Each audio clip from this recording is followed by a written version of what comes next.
everyone, Husky Ninja here, and today we're gonna have a look at one of my Weiss Schwarz decks that I have up on Decklog. This is a two-color deck with a green, red, and it is Saekano.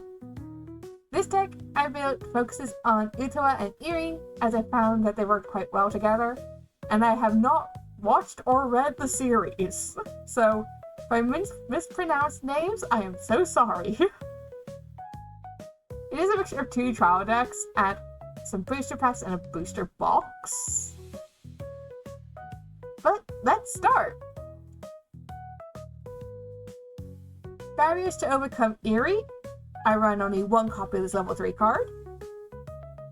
This card gets 500 power for each of your other game characters.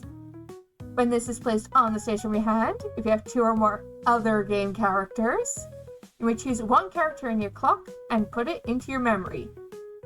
I like to use its second ability as a healer, but if I know I can get a level 2 out that has a combo with this card, then I will basically be like, play this, get the healer, or heal my clock. Instead of sending that card to the waiting room, I send it to memory instead. So it gives you that option. Next, we have Illustrator in Charge Eri. During this card's battle, your opponent cannot play backup from hand, which is continuous in auto. When this card is placed on the stage from your hand, look at up to X cards from the top of your deck. Choose one card among them and put them into your hand, and put the rest into your waiting room. X is equal to the number of game characters you have. And since all the character cards in Saekano are game, as one of their trait types, then you know you're going to be getting something from that, unless you get Climber's card. But the ability I mostly have this in here for is its continuous one, because I'll go attack opponent. It means if they play backups, they can't use them while this card is on your stage, as long as this card does the damage. And I run 3 of that. Next, I have 4 total of this level 3 here, but the 2 different artworks of it.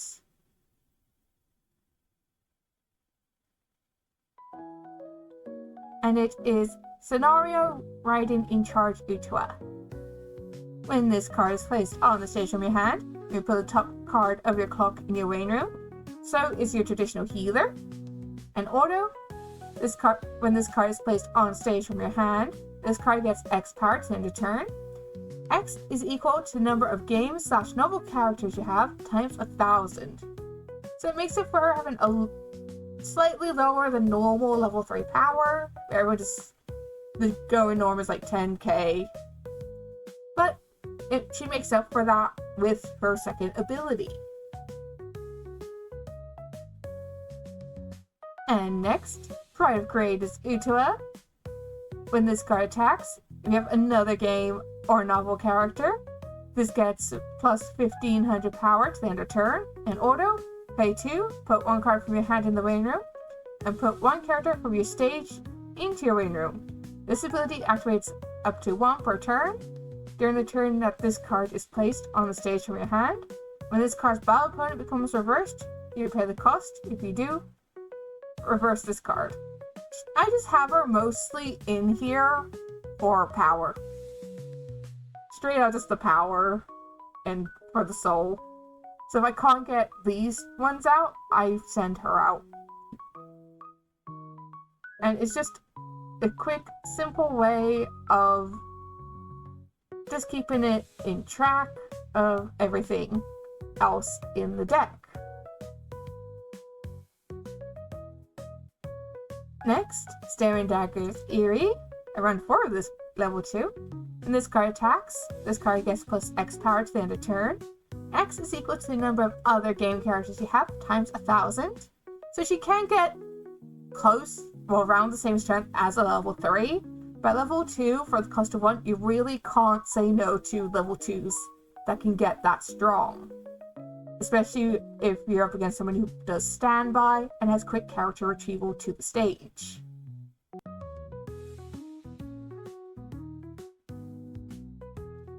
Next up, we have 4 copies of Bewilderment and Disillusionist Utua. It is your regular encore of put 1 game or novel character from your hand into your waiting room. When this card is put into your waiting room from the stage, you may pay the cost. If you do, return this card to the previous stage position as rested. So if you're level 1 and you can only really get this card out from your waiting room, she is good to be there, plus with her power as well.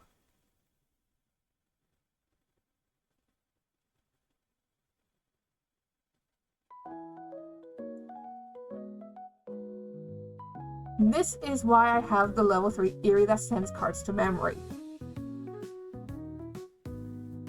So this card sends cards to memory, this one will get power from that. I run 2 copies of this, and it is a training camp with everyone Utua.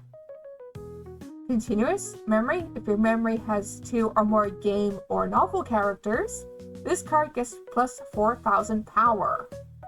So you have to make sure you have at least 2 or more in your memory for it to work. So she gets a nice chunky power boost from your memory. This does not include anything from like assists or ones where it's like this card attacks. You can give another character X power. But she isn't good to have in there if you can get the level 3 Eerie out. Next up, we have 3 copies of At Loggerhead's Eerie. When this card is placed on the stage from your hand, choose 1 game character, and that gains 1,500 to the end of turn. If you have 2 copies of this out, and you also have, for example, this card, and you have 2 or more cards in your memory, you can get a good sizable chunk of damage off the bat with just a power. So this is the main assist I do run in this deck. And I run 3. This is the only level 1 assist card I do run. I think I also run a level 0, but we'll get to that. Next up, we have a single copy of this vanilla card of Overlooked Measures Utua at a basic 5,500 power. She's just in there, so if you can't play anything at level 1 because of the costs, you have one that costs nothing to play. That's the reason for these 3 level 1s here. Next, we have 4 copies of At Loggerhead's Utua. When this card is placed on the stage from your hand, this gets X power to the end of turn. X is equal to the number of game or novel characters you have times 500. At level 0, it can help against some level 2s, just not all of them. But it's a nice standard level 0 ability to have. Next up, we have a single copy of Reliable Senior Utua. This what threw me with this set was that Utua does have some cards in green. Also, return this card to your hand. When you play when your climax is placed on your climax area, you pay the cost. If you do, choose 1 of your characters, and that character gets 1,000 power to the end of your opponent's next turn. So if you're just like 1,000 power short on like a level 3, or a card that's as strong as level 3 with continuous power boosts, it just gives you that extra 1,000 power or like safety net. In order to pay 1, when your climax is placed on your climax area, you may pay the cost. If you do, look up to 4 cards from the top of your deck, choose up to 1 game or a novel character among them, reveal them to your opponent, put it into your hand, put the rest into your waiting room. This basically works like a character card version of the door trigger icon. So if I can't get to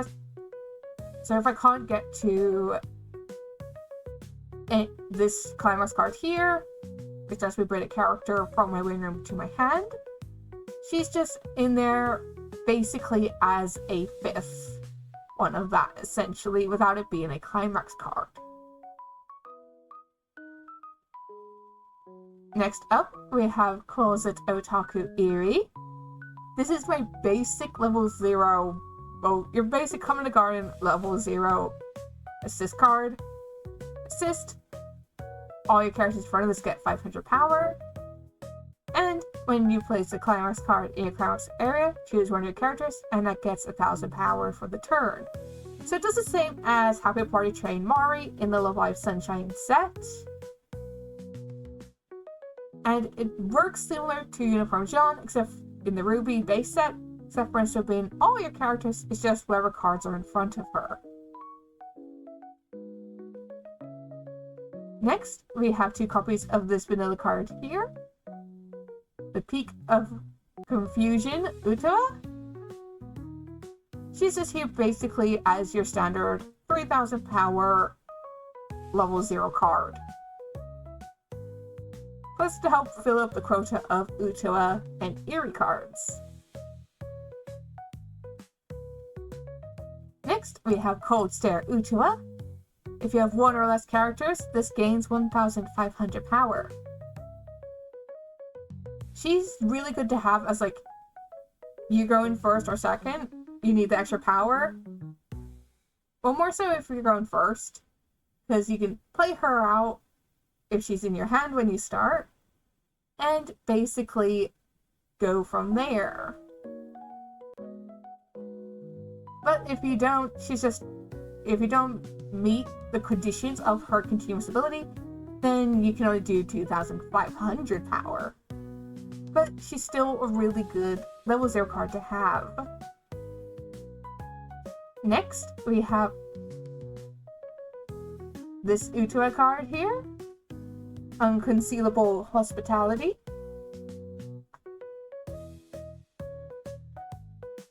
Oh, Hostility. Sorry, my bad.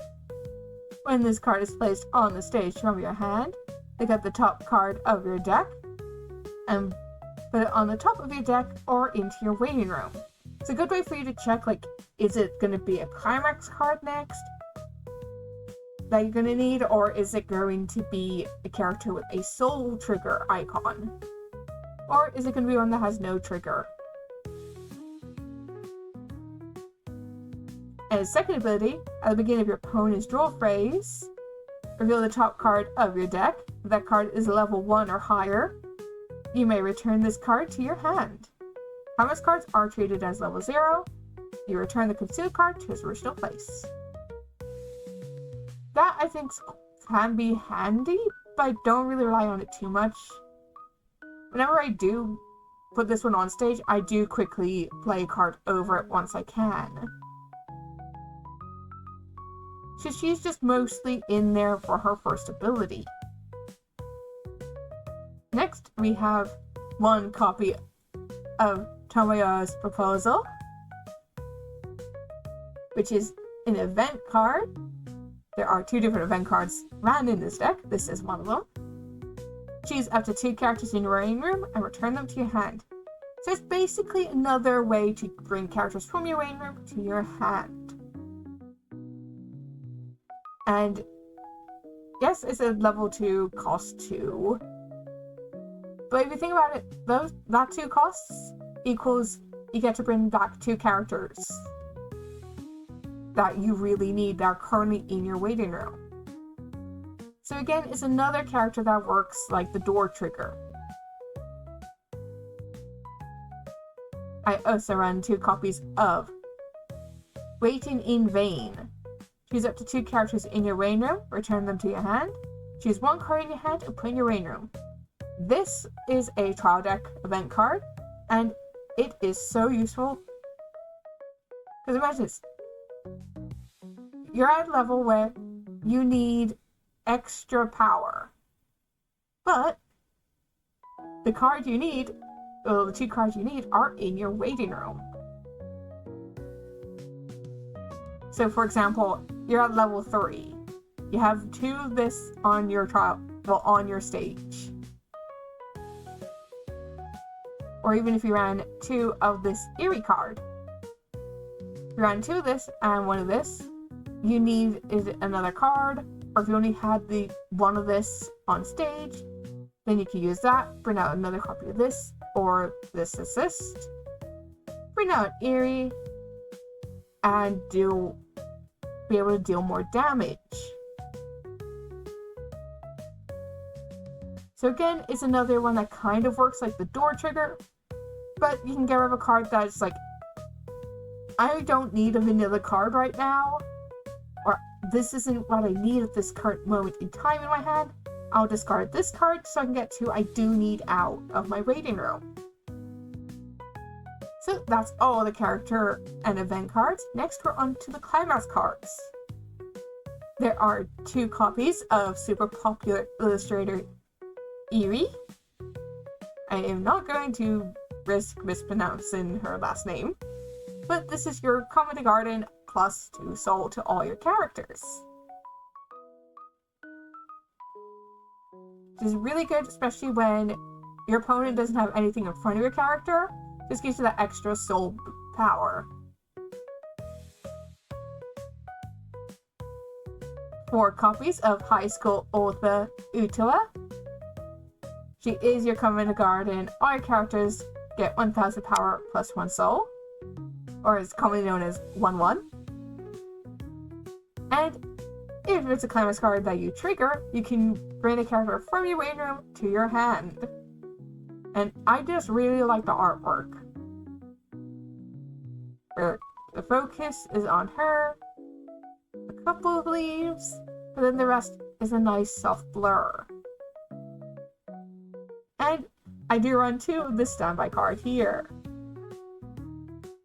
And I am so sorry if I say wrong. The Metronome in Love. I play 2 of this standby, and whether you play it or you trigger it, you can bring a character that is your level +1 from your waiting room to your stage as rested. And that is my Uto and Eerie deck. And here is the deck log code for if you guys want to check it out for yourselves, as well as if you play Weiss Schwarz Simulator and you want to build it for yourselves. So that is all for today, and I hope you all have a wonderful day today. And until next time, hope you all have a wonderful time at whatever you guys are up to. So, bye everyone!